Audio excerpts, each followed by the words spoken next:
of the Chiefs.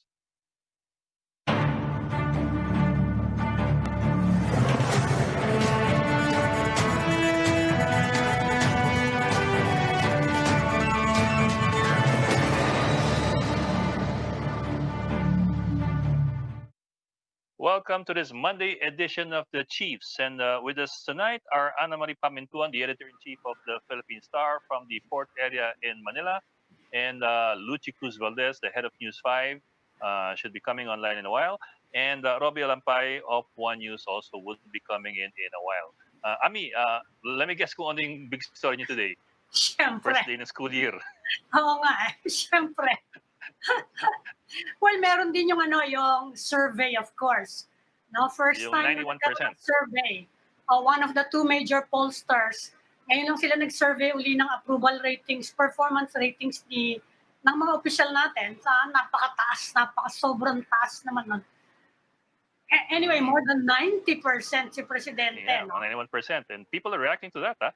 Yes. Nagtataka nga yung mga it's even higher than nung nag-umpisa siya, di ba? 80 plus lang siya nung 80 plus nung highest niya at the start of his term. So, siguradong i-scrutinize. And people are waiting for SWS, no? So, anong gusto mong palabasin? Hindi naman.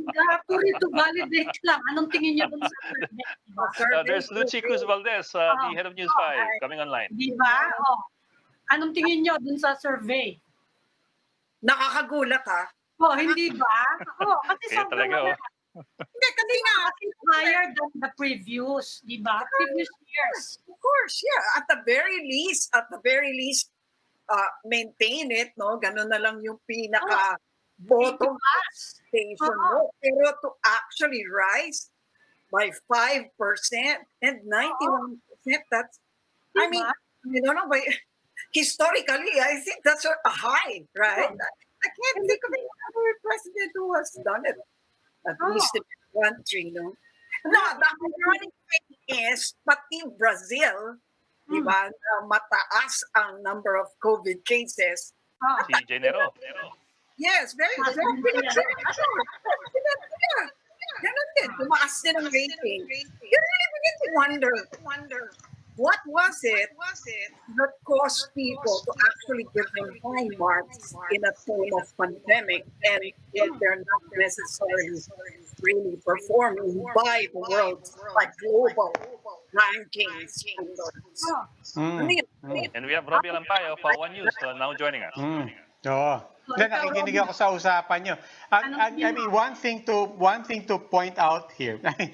I don't have any answers also. I think we all have the same questions. But one thing to point out is this is not even trust rating.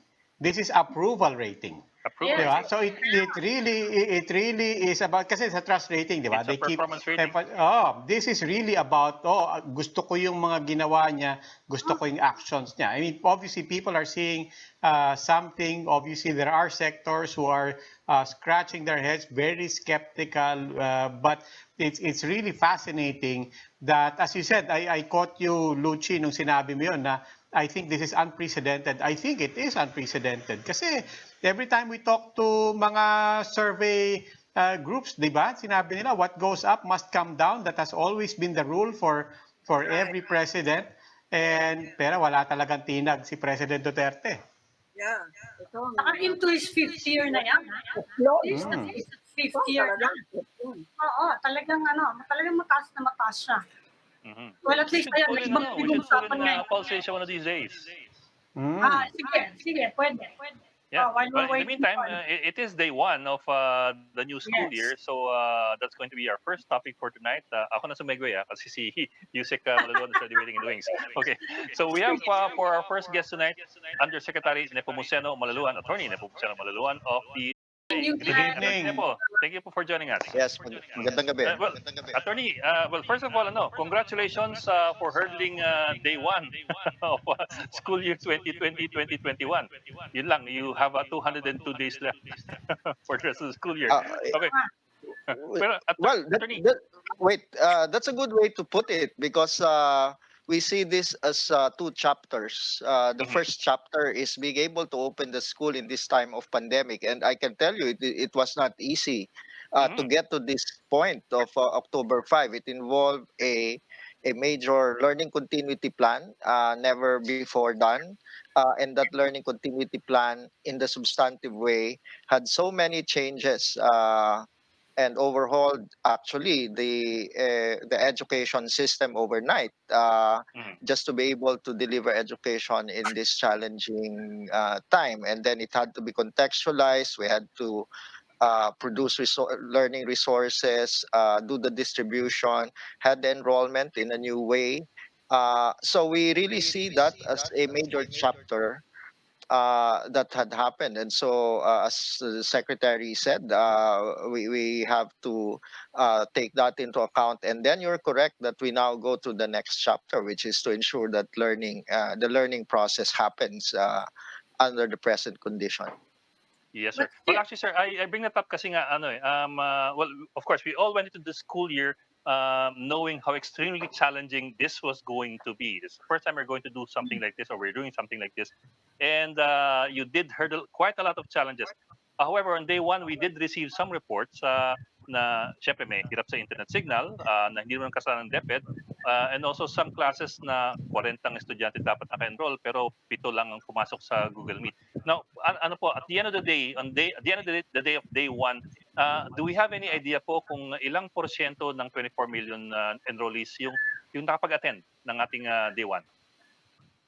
Well, the attendance is difficult to measure in the sense that if you have a self-learning module and it has been distributed to you 1 week, even some are 2 weeks ago, some of them have actually already started. Is there a mechanism to say present ma'am, present sir? There is actually it's a different kind of delivery. They have to, and you've seen just coming from where I went and the houses, I could see even students with parents in the veranda or in the porch of the houses doing their work. Are they being monitored and gotten an attendance for such work? No, there will be a communication between the teacher and the parents. At the end of the week, they will submit their activity sheets. These are for the modular type of learning. I think uh, a, getting the attendance is more appropriate for the pure online learning, which is not the case for the public school system. That is the case for the private schools, where they do online learning, almost purely online learning on a daily basis. in So, the meantime, Usec, sabi ni Secretary Briona, she declared victory. Sabi niya, victory over COVID on the first day. We overcame the challenges. Siyempre, marami nagkikriticize ng assessment na yan. Sabi, lalo yung mga teachers, sabi nila, it's too early to declare victory. And in fact, kung titignan natin yung mga images from the first day of school, merong mga teacher na umaakit sa bubong, di ba? Para lang makakuha Uh, ng connectivity. Yan yung mga problema eh. uh, uh, Pero ano yung explanation nyo, yung victory na yon? Kasi marami mga tao na sa First, board na. I think those who will criticize. Yes, sir. Yes, Good, sir. that's a very a narrow understanding of Yes. what the secretary wanted to say. Precisely, it was about the difficulty of getting to this point that we had to declare such a victory. Of course, did we win the war? I don't think we won the war, but we won something today, and that is being able to start. If you look back, it was a big struggle to even pin down the opening of these classes at the up to the last minute. There are those who would say freeze education, and there are followers of this notion, and I think the secretary was referring to that as a victory. I don't think the secretary was declaring a victory in a war, but of stating Binato. a reality of a major battle that has been won, which is we were able to open the classes at last, because getting here took quite some measure of resilience and effort at all levels, from the central office down to the down to the level of the schools. Now, uh, I saw that teachers coming up the roof of a school that happens to be in Batangas City, where I come from. I was in the division office of Batangas City this morning. Uh, I checked on some of it, and I cannot comment on that now, because there are more questions that I need to find answers for, as I got my initial query on what happened in that school. Usec, I'm sure the details will come up, the data will come up. But in the meantime, sa first day lang, are there any regions, any provinces that had particular problems relative to everybody else? Uh, the one that we are not that's difficult to pin down really is BARM, because in many of our updates, BARM, well, for various reasons, both from an administrative perspective, while they're part of our management committee, they're not, the administrative supervision is not direct, unlike the others. So there is a reporting and data gaps that we always have. But otherwise, we've been meeting our regional directors almost on a weekly basis. We know what's happening on the ground, and there are two ways that you have to look at it. You have to look at it in the big picture, and I think overall in the big picture, I believe, and I can stay to you in all honesty and candor, based on our assessments of where we are, that we did well. Now, uh, there are specific issues on a class by class, school by school, area by area, difficulties that we had to meet. It's mixed. Also, from you mentioned on quality of education. That's a big phase two, as I mentioned, on the learning process. Are we able to effectively facilitate learning? But I can tell you also that the way things are happening now is going to be partly the norm beyond COVID. Blended learning, the use of technology, etc. There, getting there and using this to our advantage for the education system will take you know, some transformative process in technology, infrastructure, investments, culture change, training, upskilling, even among the learners, doing self-learning. But uh, don't underestimate the kids also at this time. Okay, one of the more major and more demanding challenges is on the part of the parents, because now they have to take on a greater role, no? Yeah. And many of them are feeling inadequate, especially, Mm. for example, because if they don't happen to be good at teaching certain subjects and at different levels, how do you think and what kind of support can the DepEd give parents who are also struggling right now? Not to mention the practicality of having to work and at the same time tutor their kids or even directly teach. What kind of support can be given to them? Uh, Two parts. One part is, what is the expectation for parents at this time? It is a range, and that range depends on how well your kids are with respect to their self-learning capacity. Of course, that differs with age and skill.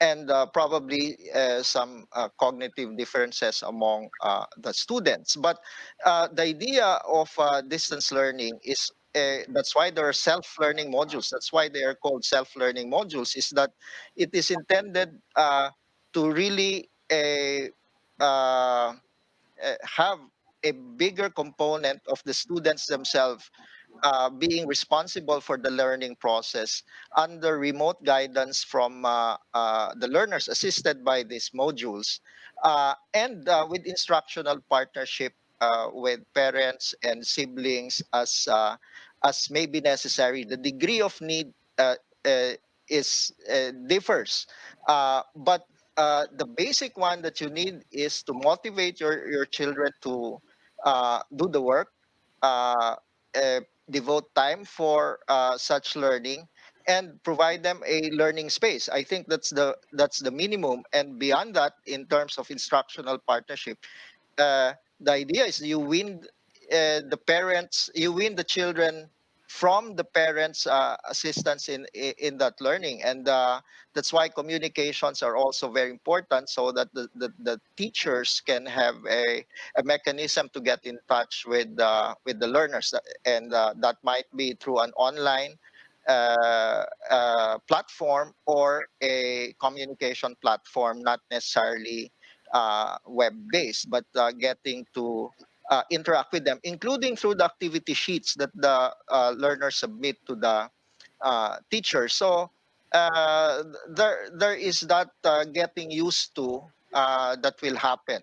But at the same time, I think there is an overnight recovery of the role of parents in the learning process, because for a long time, I think parents have uh, many parents have really delegated fully the learning process to the schools. But I think originally there needs to be such partnership and mutual responsibility in the learning process. And a lot of parents are rediscovering that, and we encourage that actually, such a instructional partnership.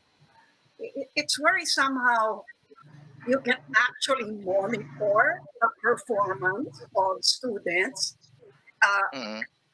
in a time like this. No, how can you measure learning at a time like this uh, uh, when there are really no actual face-to-face engagements? Yeah, no?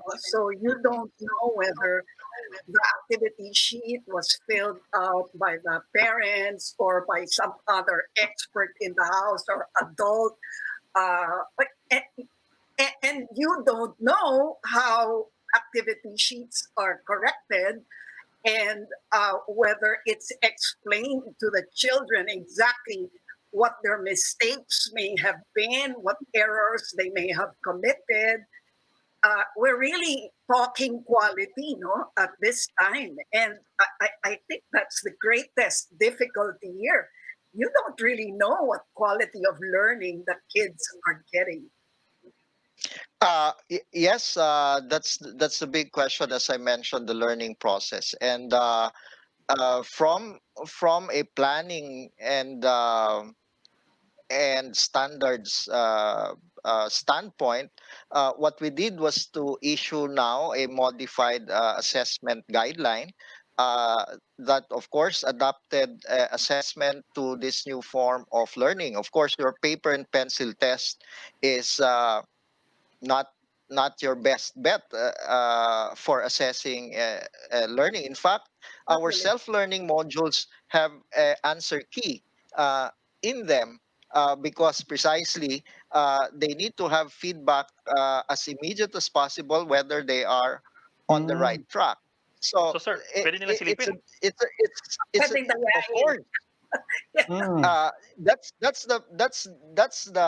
that's the conceptual uh, mm, uh, issue, whether you think ay dinadaya because mm, part of the learning process, what you can't give immediately, as you mentioned, kung yung magulang mas alam pa nung anak nila yung question at walang answer key at hindi makokontak yung teacher, mm. paano malalaman ng bata So, kung Usec, they're ano doing?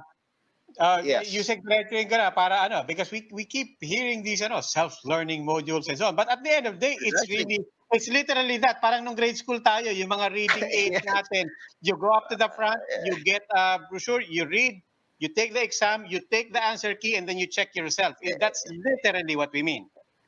Yes, that's part. Yes, that's and then there's a feedback. They have to be there. In fact, we are deploying as a supplemental learning resource the learner activity sheets developed by the Bernidos prior to the COVID Mm. pandemic, and it is designed to be an 80% learner and only 20% instructional, even in the classroom. So there are changes in how learning is being delivered, and that's compatible also with the norm in the globally, because what is being taught Mm. now is learning to learn, because you Google it. I Mm. mean, why on earth will you have to memorize So something So parang except to get the your on the memorization only and way for sharpening you of on the to memory other fail. skills? on the other end of it, 'di ba? Kasi yung grade school yung illustration on the other end of it, it's like an upcut NCEE SAT reviewer. 'Di ba? Na parang meron kang basic refresher that you can follow. You take the exam, and then at the back of the book is the answers. Yes, But but there's how? Yes. also feedback. But how do? Okay, so the point is the only way you can fail is to not do the activities at all. But how will uh, you do Mm, that, right? Parang no, kumbaga, it, it, mm, it's a great equalizer. We can all get A's or B's. no, And the only way you can that's get an F is if you really slept through the uh, whole thing. I mean, uh, mm, you are thinking about it where all questions are objective questions, where there is only mm, a mm, letter A, B, C. There are also open-ended questions. There are essays. What there is what we call performance standards that checks a portfolio that they have to submit. Uh, I mean, there are many assessment tools to check on learning, and these are already happening in the educational system. We're not now.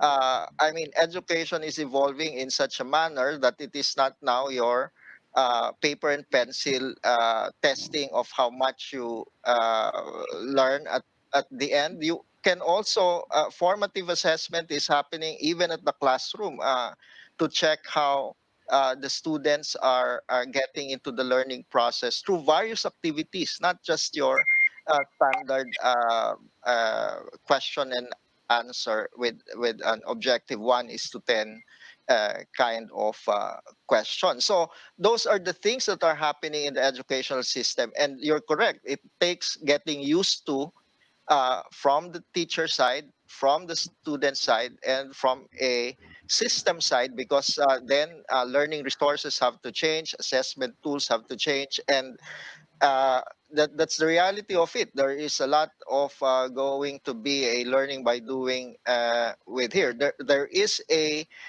theory. It's being translated into a plan, learning resources, and so on.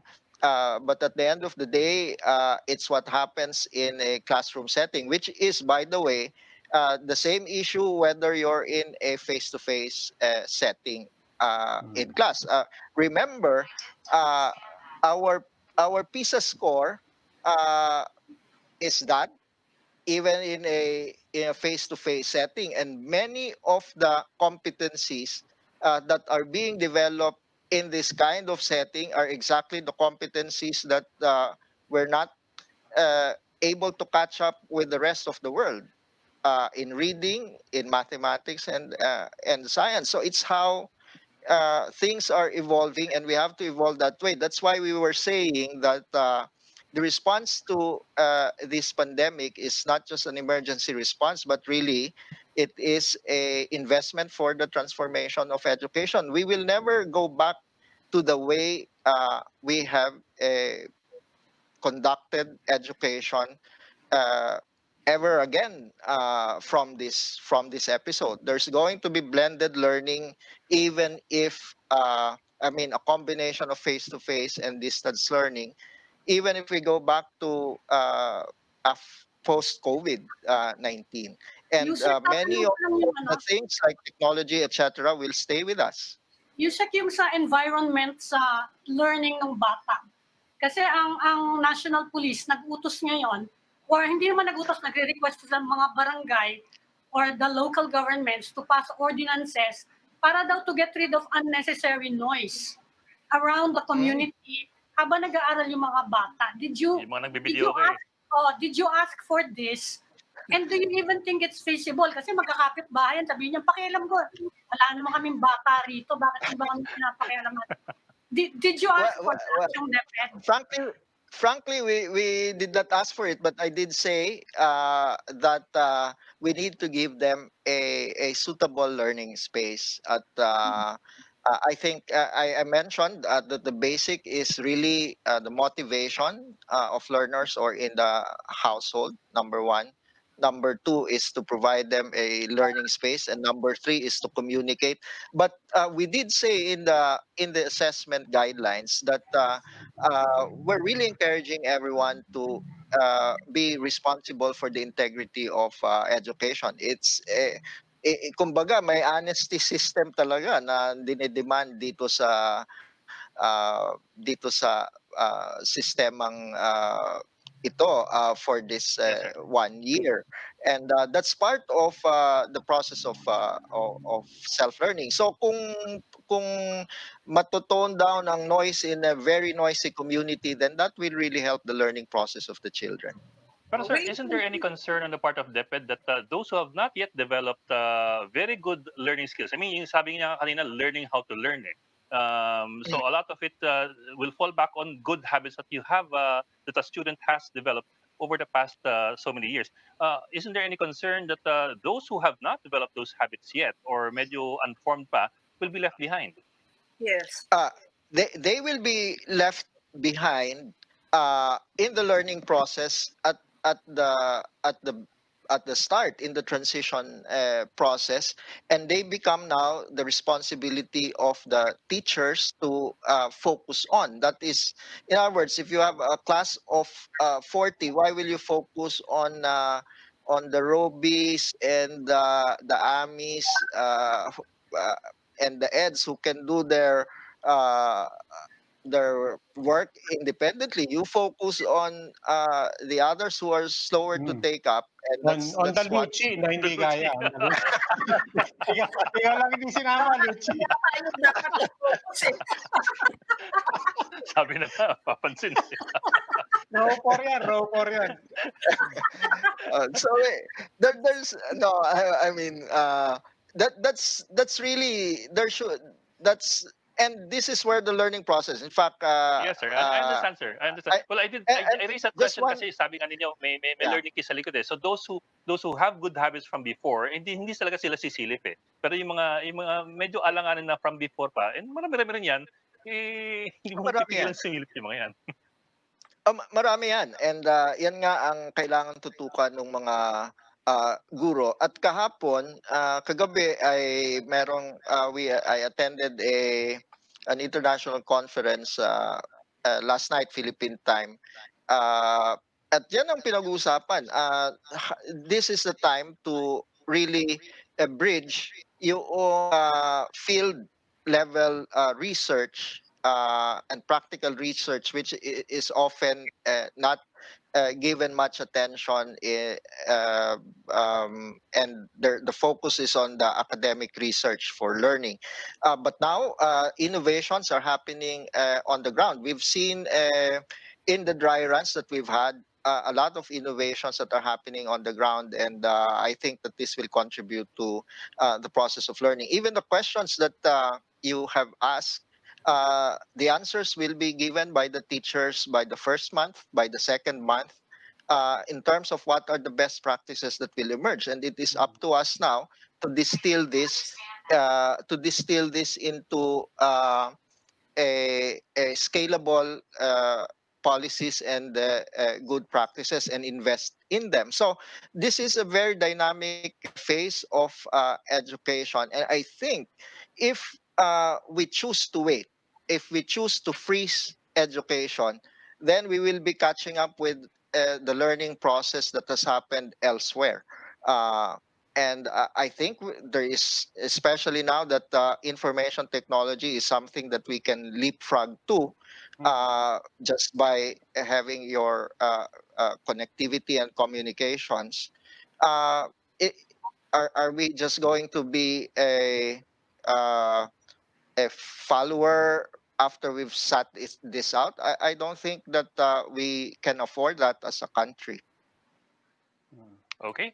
DepEd Undersecretary Nepo Malaluan. Sir, maraming salamat po for joining us tonight. Thank you. Yes, maraming salamat. Maraming Good salamat evening. po. Kasama si Lucci doon sa mabilis makatuto. Thank you. Sige na nga, sige, okay. Okay na rin, okay na rin. Okay na. Sisikapin ko po. Okay.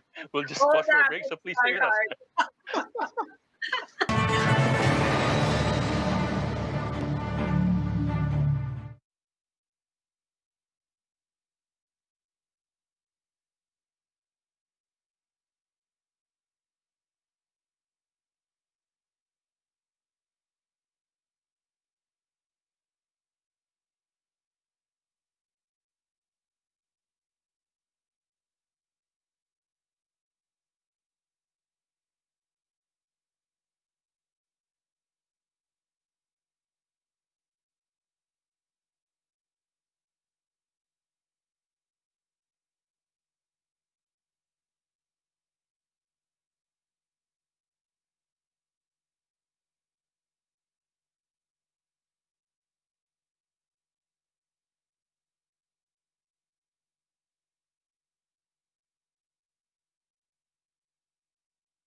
Welcome back to the Chiefs. We're now in the final stage of our conversation. And now joining us is Health Undersecretary Maria Rosario Vergeire. Good evening, Usec. Welcome again to the Chiefs. Hi, ma'am. Good evening po. Magandang Yes. gabi po. Good evening to everybody. Usec, first day of classes today, and people, I know all the students are at home, pero yung mga teacher nagpupunta pa rin sa schools, and the traffic was unusually heavy again today in Metro Manila at least. Is there any special concern in your department about the school opening with regard to COVID transmission? Yes, ma'am. No? So ito pong ating pagbubukas ng klase, pagpasok, especially yung mga teachers, magta-transport sila. Ito naman po lahat ay kinonsidera nung pinag-usapan yan sa Interagency Task Force. Ang lagi nga natin sinasabi, kailangan lang po na masiguro that everybody's doing the health protocol so that we can minimize ito pong sinasabi natin baka magkaroon ng further transmission. So we will be trying to monitor and analyze pagkatapos po ng ilang linggo dito po sa pagbubukas ng klase. But definitely, ito po naman ay meron ho tayong safeguard. If we can be able to enforce and comply with minimum health standards, ito pong ating mga transmission ay makocontain natin. Kasi yung recent figures in the past few days, ang sabi umakyat at some reports are describing it as a resurgence. Tama ba yan? Is that accurate? No, ma'am. Based from our analysis, ang ating mga kaso po ngayon ay bumaba, no? So kung in the past 2 weeks nakikita natin na talagang pumapalo po tayo mga 3,000 and more per day. Ngayon po ang ating average would be 2,400 cases per day. So bumaba po siya at nakita ho natin yung transmission rate natin ay bumaba to 0.78. Ito po ay less than 1 and it is aligned no with what the WHO is recommending no to be the transmission rate dapat ng isang bansa kung nasa tamang direksyon ang inyong response. So hindi po natin nakita na tumaas, although meron pong mga ibang area sa ating bansa na talagang binabantayan natin sa ngayon dahil meron po sila mga pagtaas ng kaso for these past 2 weeks. Ma'am, habang nasa education issue po tayo, let me just ask you something that the DepEd talked about, I think a week ago. Kasi for the first quarter nitong school year na ito, dun sa public schools, 1:1 yung learning modules ng mga bata. So wala silang sharing. Pero for the second, third, and fourth quarter, they're looking at the possibility of a ratio of 1:2 or even 1:4. Ibig sabihin, possibly up to 4 kids will be sharing a module pagpapasapasan to yung mga modules ng mga bata sa public school. I'm wondering lang if there's any concern with regard to yung ganung sharing. First of all, yung sharing ng materials among so many kids. Secondly, yung distribution or redistribution ng mga materials na yan among the kids. Well, babalik po tayo no sa ating sinasabi na talagang kailangan talaga yung minimum health standards ay maipatupad, mag-ugas lagi ng kamay. And of course, kailangan din maturuan din ang mga nanay na yun pong ating pagdi-disinfect no ng mga kagamitan kapag napunta na dun sa mga bata. Hindi naman kailangan na bumili pa ng mga mamahalin na pang-disinfect. Maari nga lang pong ipa-stay muna sa labas ng bahay sa may araw for about number of hours para lang po magkaroon ng pagdi-disinfect no, yung natural na disinfection na sinasabi natin. So yun po kailangan turuan din ng mga bata na palagi ang magugas ng kamay, wag masyadong hahawakan ang mga mukha nila. Ma'am, paano po kaya pagka lang may household na may nag-positive tapos may mga bata, paano po yun? Yung mga bata po ba i-quarantine din sa labas ng bahay? Ano nga po ba yung magiging guideline sa mga ganong sitwasyon? Yes, ma'am. Usually kapag merong mga bata sa loob ng household, no, ini-extract po natin yung may sakit at siya po yung dinadala natin sa temporary treatment and monitoring facility. Hinahayaan po natin yung mga bata, basta may kasama pang matanda sa loob ng bahay, na doon na lang po magka-quarantine. So 2 linggo rin po silang absent, kumbaga. Ganun po ba yun? Yes, ma'am. Lahat po ng individuals, whatever age, kapag po tayo ay nag-quarantine, kumpletong 14 na araw po iyan. Oh, paano kaya babawiin yun?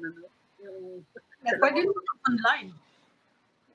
Well, isolation sila eh. Kung nasa isolation facility, ang hirap. Yun lang.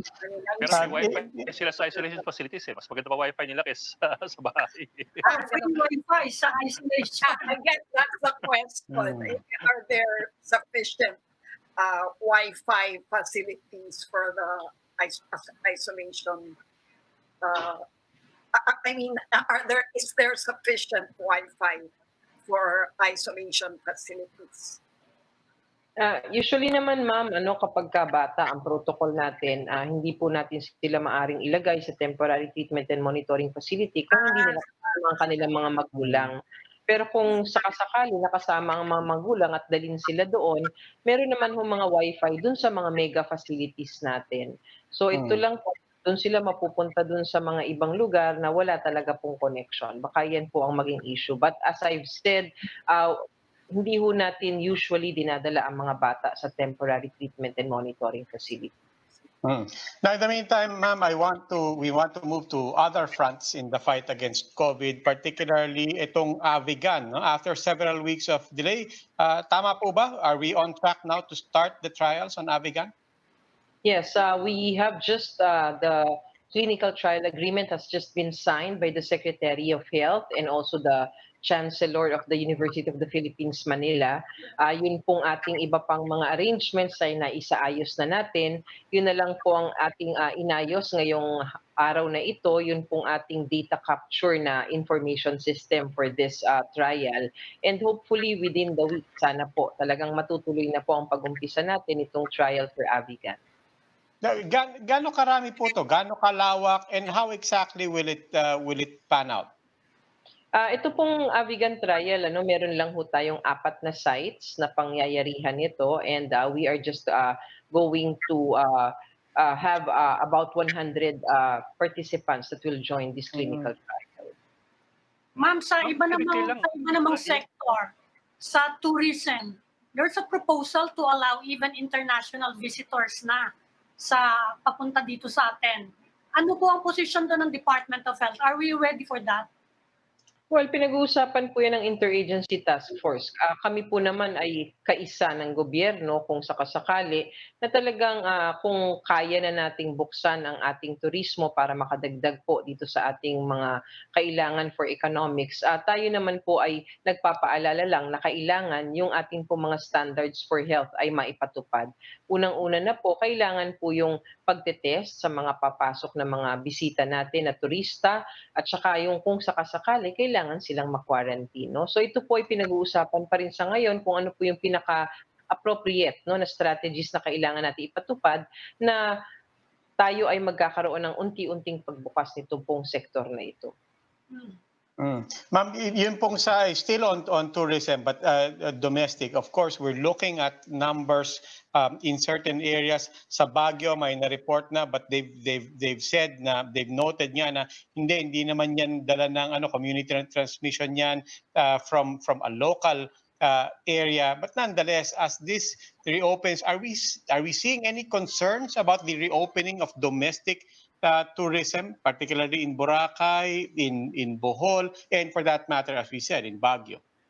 Well, there would always be this concern, no? Kailangan binabantayan po talaga habang unti-unti nating binubuksan ang ating ekonomiya at ibang sektor, kailangan talaga na magbabantay kasi meron ho tayong risk, no, na baka dadami ang kaso o magkakaroon ng mga kaso. Kaya nga po ang sinasabi natin, we gradually open but we cannot compromise the safety.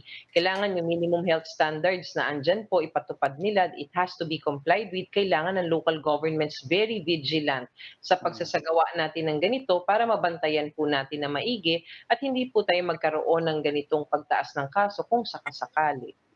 But does the DOH have let's say a fail-safe mechanism? Is there something, an understanding or a mechanism or a protocol at which point the DOH or government can say na, teka muna, for this particular area, a certain number will trigger a certain action and certain options? Well, in the Interagency Task Force, no, we are given that time, no, na para masabi naman namin kung ano naman po ang kailangan nating i-consider din when we plan for this. So unang-una, syempre yung protocols natin on testing and quarantine. We make sure na kailangan po yung border screening ay masagawa natin. Kailangan din there is proper quarantining and isolation of these tourists kung sakasakali. So ito nga po ang ating mga safeguards, no, para po naman pag pumasok sila dito sa mga lugar na ito, it's not going to be a risk for the community. Ma'am, can you comment on the fact that the latest World Health Organization rankings have shown that we are now at 20th place ahead of Pakistan?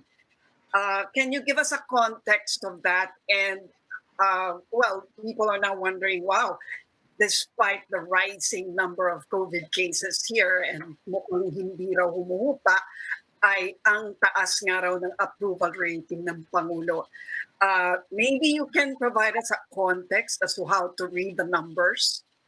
Yes, ma'am. Sa kasalukuyan po, we have 324,762 cases. Pag tinignan ho natin ang numero pag sinasabi ang total cases, yan po ay hindi bababa. Patuloy po yung tumataas because this is cumulative. This is the numbers that we had been reporting since we started off with this pandemic. At pag tinignan po natin yung ranking ng mga bansa, no, itong pang top 20 po tayo, they have included these total cases of the country. So this 324,000, ma'am, kailangan tignan natin doon sa konteksto na nakikita natin ang kabuuan.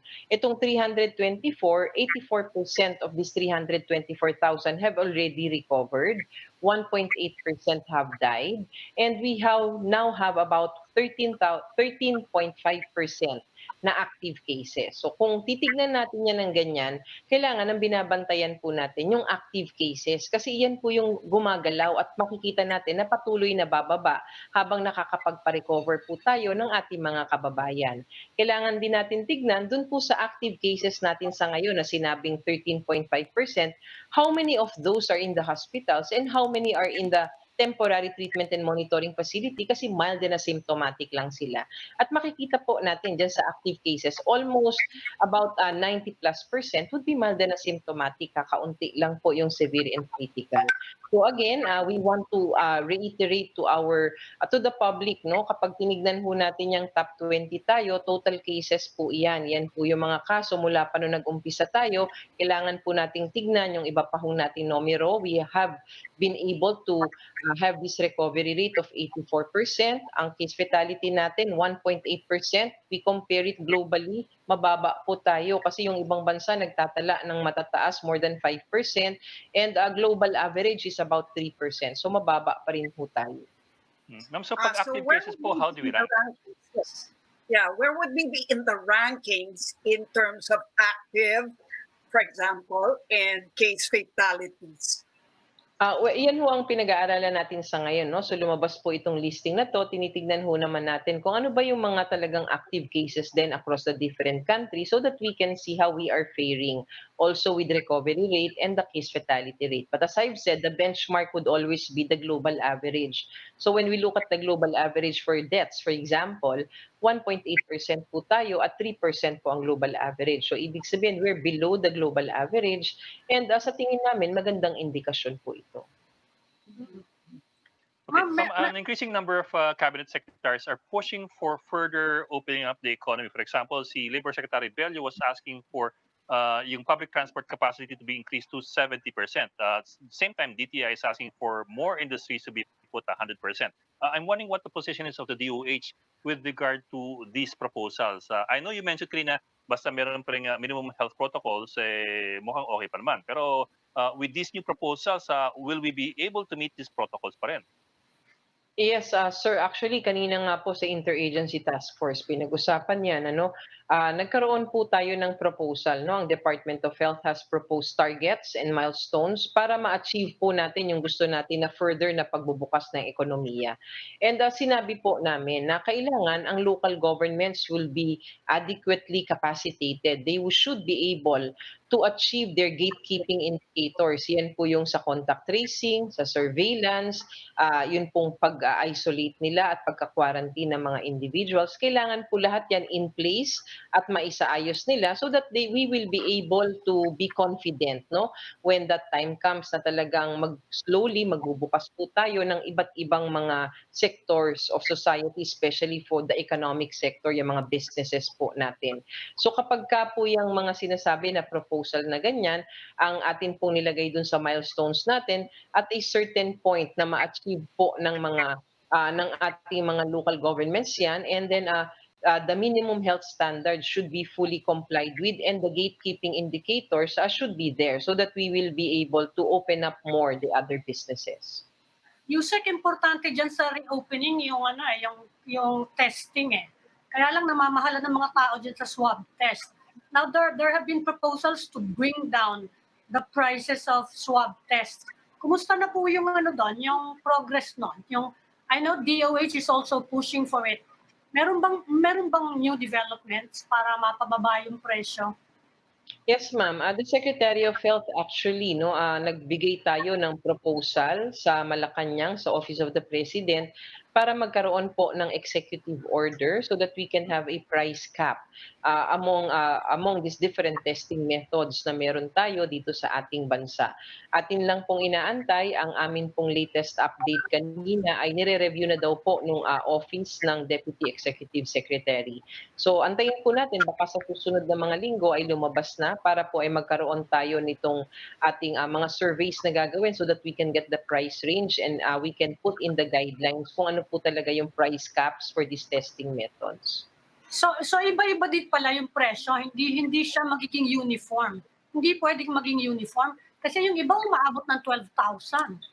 Yung sa Marikina, it's less than 2,000. Bakit ganon? Napakalaki naman yata ng range, no? Yes, ma'am. There would always be a range, no? Kasi alam naman po natin, meron pong public and private. Meron pong mga binibigyan ng kits na subsidized lang ng gobyerno. Meron namang mga ibang laboratorio na sila mismo ang bumibili ng kanilang supplies. So, kailangan nating tignan yan. Kaya pinapayagan naman talaga na magkaroon ng kahit kaunting patong para po mabawi nila yung paggamit ng PPE, yung kanilang mga admin cost kapag sa ganyan. Kaya lang napapansin din po nga natin na talagang meron po talagang sobrang mahal na. Kaya po talagang nagbigay na ho ng rekomendasyon si Secretary Duque sa Office of the President if we can have this executive order so that we can be able to at least regulate the prices na hindi naman po ganun kamahal ang ating mga testing methods. Secondly, meron po tayong PhilHealth reimbursement.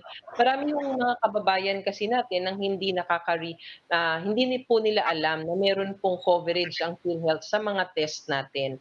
So ito po ay available for everybody because we are all PhilHealth members. Kapag po sila ay nagpa-test, dapat po covered ng PhilHealth, wala po sila dapat bayaran. Pero hindi ba merong question, yung iba sinasabi hindi daw kino-cover ng PhilHealth kung for clearance lang to work. Ang kino-cover lang daw yung may symptoms saka to clear kung pwede ka na kung magaling ka na. Yun lang daw. Pero kung magpapa-testing lang para to get clearance to return to your place of employment, hindi daw covered. Ano ba yung rules doon? Yes, ma'am. Ang PhilHealth naman po kasi ay nag-a-align doon sa mga protocols ng Department of Health. And we have just expanded our testing protocols. Hindi na lang po yung mga symptomatics ang tinetest natin ngayon. Tinetest na rin po natin yung mga high-risk individuals that we have considered. No? So kasama na po ito yung mga vulnerable population natin katulad magpapadialysis ka, magpapachemotherapy ka, at iba pang mga procedures sa ospital. Sinama na rin po natin yung mga frontliners natin na hindi naman directly caring for patients, katulad ng mga contact tracers, katulad po ng mga kapulisan, katulad po ng mga firemen, PCG. Sinama na rin po natin yung mga regularly na talagang nagbibigay serbisyo sa ating mga kababayan, katulad po ng mga nagtatrabaho sa palengke, katulad po ng mga security guards, katulad po ng mga cashiers, mga bank tellers, kasama na po sila sa expanded testing protocol. So kapag makakasama po sila dyan sa protocol na yan, sila ay makaka-receive ng coverage na yan. Now, out of that protocol, hindi po yan i-cover ng PhilHealth. Kailangan po silang mag-shell out ng kanilang pera para dyan. So, employees also are mandated, no? Nakalagay po dyan sa mga protocols natin na kung magkakaroon sila ng ganitong protocol na mga return to work at magpapatest sila, dapat po nasa-subsidize nila yung kanilang mga empleyado kapag sa ganyan. Okay. Usec, ano nang latest dun sa antigen testing? Pasado na ba? Or I read somewhere na parang the brand that was being tested does not pass muster. Is that true? Yes, actually ma'am, ang ating antigen test, ang antigen test, ito po bago maipasok natin sa gagamitin for implementation, kailangan rehistrado ng FDA unang-una. Pangalawa, meron ho tayong protocol na kailangan locally validated. So ibig sabihin yung National Reference Laboratory natin, yung RITM, should be able to validate. Currently, RITM has already validated one type of test kit. Ito po yung ginagamit ng mga iba't ibang LGUs natin sa ngayon. Unfortunately, based from the diagnostic performance na sinet ng WHO, kailangan 80% sensitive man lang at least and 97% specific. Ito pong isang na-test ng RITM, hindi po siya nakaabot dun sa ating 80% sensitivity. Pero ang sinabi ng IATF, because the IATF deems na kailangan natin talaga ng ganitong klaseng method for faster turnaround time. So, gumawa po tayo ng pilot use sa Baguio City kung saan sinasagawa yan ngayon. Dito sa tourism bubble na sinasabi natin sa Baguio. So, lahat po ng papasok na turista, itatry natin yan and we will determine base po dun sa resulta ng study na yan kung appropriately magagamit natin sila for border screening. Usec last week po, guest namin dito, Iloilo City Mayor Jerry Treñas. And he was very candid about his exasperation, the frustration na bumalik, nagkaroon na naman ng spike. Then it got to the point, he said that, he's asking maybe the government of Taiwan for tips and for advice, what are the best practices. And then we got into a discussion about why do we have to look abroad? Meron namang mga LGUs na may success. But he also said, yeah, but even the LGUs now, parang hindi natin alam kung sino yung ituturo kasi nagkakaroon ng mga resurgence in certain pockets. And then, therefore, he asked, sino bang best practice ngayon sa LGUs? Point me to a good LGU right now. And then, baka yung kakausapin ko. At this point, everybody's conservative because parang everybody's trying to be careful. But kung DOH po tatanungin, ano po bang magandang mga case studies sa LGUs right now that stand out with particular best practices that all of our LGUs can look to as well? Well, we always have looked at the experience of Cebu City. Pag tinignan ho natin dun sa Cebu, nakita natin how their health system was overwhelmed. There was surge of cases. Pero in just a short period of time, they were able to control it. They were able to decongest their hospitals. They were able to establish ito pong iba't ibang sistema na meron sila sa ngayon at nakokontrol po nila yung numero ng mga kaso ng mga sakit no doon sa kanilang lugar. So I think the province no or the region mismo no yung province po ng Cebu ay maganda po ang naipakita dito po sa response na ito at we consider it as a best practice kasi nakita po natin yung different components of the health system ay napagana nila dyan kaya bumaba po yung kaso pati po yung critical care utilization nila ay nai-improve nila in just a short period of time and the number of deaths has tremendously decreased. Okay. Well, that's it. Maraming salamat po. Usec Maria Vergeire Rosario, Maria Rosario Vergeire, thank you po for joining us tonight. Thank you, Thank ma'am. you. Maraming salamat. Thank you. Nabaliktad Ah. Pwede na magpa-test. May demerit ka agad sa recitation mo. Katal ka na. Meron ka na. Akala ko. Akala yung ko, answer, ito lang ang yung ano answer key, hindi ko Akala nakita ito lang kagad yung answer key. Hindi siya nakakopya sa kodigo niya. Pero that's an interesting thing. I mean, may answer keys pala dun sa module. Kaya It works well for those who have developed very good habits, yung people who have the discipline not to look at the answer keys. That you always have a big chunk of students, not even, kahit nga hanggang college eh. Kaya nga. Yung habits naman. Oo nga. Yung Pero habits ika nga. that over time. Ika nga, Mr. Lingao at Miss Valdez, sarili nyo lang ang dadayain nyo kung gagawin nyo yan. That's really part of the lessons as well that we have. Yeah, diba? that's But at very least, true. diba? But people, But it's people clearer, still cheat. diba? They just want to get through this period eh. Total, by January, nag-iisip sila na face-to-face na eh. Di ba sa Meron pa rin. Tuloy-tuloy pa rin. kailangan dyan, alam mo, yung, di ba sa UP noon, laging sinasabi, basta maabilidad. Baka pumasok ang abilidad. Pwede lang kodigo dito. Kodigo dito, may kodigo. Ito yung kodigo nasa likod na eh. Hindi mo na... Kaya nga eh. Alang yan. Open books na nga yung exam, may kodigo ka pa. Okay, sige, naglalabasan na edad natin. Sige. It's time to say goodbye. Okay, that will be all for this special edition of The Chiefs. We hope what was discussed here will keep the conversation going. I'm Ed Lingao on News. I'm Ami Paminton of the Philippine Star. I'm Lucy Cruz Valdez of News 5. I'm Robbie Alampay. We are One News.